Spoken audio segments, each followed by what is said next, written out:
ఈరోజు దేవుని వాగ్దానం 91వ కీర్తన 10వ వచనం.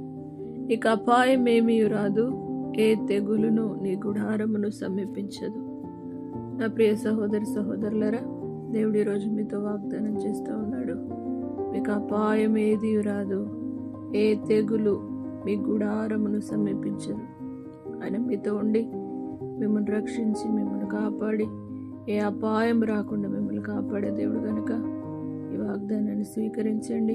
ఏ హాని నిన్ను దరిదాపున చేరదు, ఏ ఆపద నీ ఇంటి దరిదాపులో కూడా రాదు. కాబట్టి నీ ఇల్లు చుట్టూ దేవుడు తన దూతలను కాపుదలుంచి, మీ చుట్టూ తన దూతలను కాపుదలుంచి కాపాడును కాక.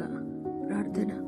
పరిశుద్ధుడా, నమ్మదగిన దేవా, నీకు అపాయం ఏమీ రాదు, ఏ తెగులు నీ గుడారాన్ని సమీపించదని వాగ్దానం చేసిన సర్వశక్తి గల దేవా, ఇప్పుడే ప్రతి ఒక్కరిని దర్శించి ఏ హాని ఆటంకం లేకుండా వారి చుట్టూ, వారి గృహం చుట్టూ, వారి కుటుంబం చుట్టూ నీ దేవదూతలను కాపుదలుంచి నీ కృప ద్వారా వారి క్షేమమును భద్రతనిచ్చి నడిపించమని యేసు పరిశుద్ధ నామమును బట్టి అడిగి వేడుకుంటున్నాము తండ్రి. ఆమేన్. దేవుడు మిమ్మను దీవించును గాక.